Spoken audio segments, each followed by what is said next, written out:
আমি জমিয়তুল ফালাৰ পৰা ৰাজ্যিক জমিয়তুল উলামাৰ সভাপতি জনাব আলহাজ মুস্তাক আনফাৰ সাহেবক আন্তৰিক ধন্যবাদ জনাইছোঁ।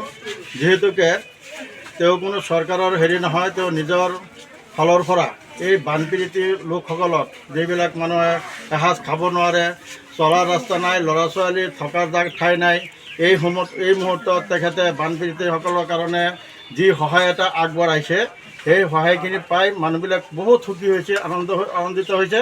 আমি গোটেই অসমবাসীৰ ৰাইজক অনুৰোধ জনাইছোঁ যে জমিয়তটো আমাৰ এটা সংগঠন, এইটো বেচৰকাৰী, কোনো চৰকাৰৰ লগত কোনো জড়িত নহয়। ইয়াত যাতে প্ৰত্যেকেই সহায় কৰে আৰু শক্তিশালী বনায়। আৰু মুস্তাক আনফাৰ চাহাব জমিয়তৰ সভাপতি হিচাপে তেখেতক মই দীৰ্ঘ আয়ু কামনা কৰিছোঁ। লগতে আমাৰ কলিয়াবৰ জিলা জমিয়তৰ সভাপতি আলহাজ মৌলানা ৰুহুল আমিন চাহাব আৰু জমিয়তুল উলামাৰ কলিয়াবৰ জমিয়তুল উলামাৰ সাধাৰণ সম্পাদক আলহাজ মৌলানা আব্দুল মতিন, যাতে আমাৰ মুস্তাক আনফাৰ চাহাবে আৰু দিব পাৰে আৰু আপোনালোকক সহায় কৰিব পাৰে। আজি কোন কোন ঠাইত এই বান সাহায্য বিতৰণ কৰা হৈছে আৰু কি দিয়া হৈছে? আৰু ইয়াতে আমি বান আক্ৰান্ত মানুহবিলাকক ইয়াত চাউল, দালি, মিঠাতেল, আলু আৰু পিঁয়াজ, নিমখ এইখিনি সামগ্ৰী তেখেতক দিছোঁ। আৰু চাউলৰ পৰিমাণটো অলপ বেছিকৈ দিছোঁ, যাতে তেখেতসকলে 2-4 সন্ধিয়া খাব পাৰে, ল'ৰা ছোৱালীক লৈ অলপ শান্তিত বসবাস কৰিব পাৰে। এতিয়াও পানীৰ যি গতি আছে, মানুহবিলাক ৰাস্তা নাই, আহিব নোৱাৰে, ঘৰৰ পৰা ওলাব নোৱাৰে, কাম কাজত যাব নোৱাৰে। বহুত দুখীয়া মানুহ, এইটো কাম কৰি খোৱা মানুহ, আৰু বহুত মানে তিৰোতাসকল আছে, তেখেতক গিৰিহঁত নাই, তেখেতক কাম কৰি খোৱা মানুহ ঘৰৰ পৰা ওলাব নোৱাৰা হৈছে। গতিকে সেইসকলক আমি চিহ্নিত কৰি তেখেতসকলক মাতি আনি আমি যিটো জমিয়তৰ আজি কিমান মানুহক দিয়া হৈছে? অনুমান আমাৰ 150 মান মানুহক মানে আজি আমি সহায় আগবঢ়াইছোঁ।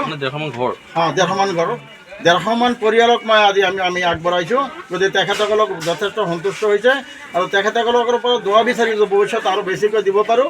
আৰু আমাৰ ৰাজ্যিক জমিয়তৰ সভাপতি মুস্তাক আনফাৰ চাহাবক মানে তেখেতৰ কাৰণে আমি দোৱা কৰোঁ, তেখেতসকলকে দোৱা কৰে যে তেখেতে ভৱিষ্যতে এই বানপীড়িত বা দুখীয়া মানুহবিলাকক সহায় আগবঢ়াই যাব পাৰে। এইকাৰণে তেখেতৰ ওচৰত আমি দোৱা কৰি আমি আজি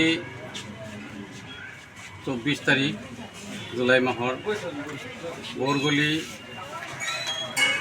উৰবান্দা আৰু লাওখোৱা বানপীড়িত মানুহসকলক সহায় কৰিবৰ কাৰণে অসম ৰাজ্যিক জমিয়তুল উলামাৰ সভাপতি মাননীয় মুস্তাক আনফাৰ চাহাবৰ নেতৃত্বত থকা জমিয়তৰ ফালৰ পৰা মৌলানা কলিমুদ্দিন চাহাবৰ প্ৰচেষ্টাত আমি কলিয়াবৰ জিলা জমিয়তৰ ফালৰ পৰা কলিয়াবৰ জিলা জমিয়তৰ যোগেদি আমি আজি এই বানপীড়িত মানুহসকলক অলপ কিবা এটা খাবলৈ অলপ বস্তু বাহিনী দিবৰ কাৰণে আমি আজি ওলাইছোঁ, আজি দি আছোঁ।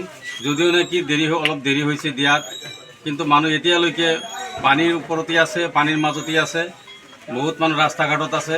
সেইসকলক আমি আজি অলপ সকাহ দিয়াৰ কাৰণে আমি ইয়াত থিয় হৈছোঁ। মোৰ অসুখ লৈ পেলাই আমি এই বানপীড়িত মানুহসকলক, দুখীয়া মানুহসকলক সহায় কৰিবৰ কাৰণে সহায়ৰ লগত ময়ো যোগদান কৰিবৰ কাৰণে আমি আহি ইয়াত যোগাযোগ কৰিছোঁ, আমি উপস্থিত হৈছোঁ।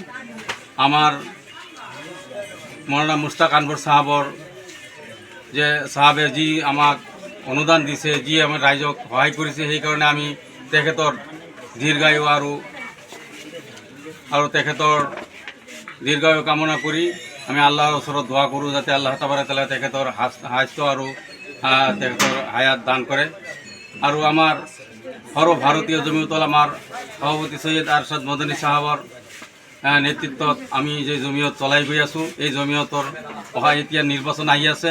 আমি সকলোকে সদায় জনাই আছোঁ যাতে এই নিৰ্বাচনত যাতে অসমৰ নহয় গোটেই ইণ্ডিয়াৰ মাজত আমি জমিয়তৰ মেম্বাৰ চাজি কাম ভালকৈ কৰিব পাৰোঁ।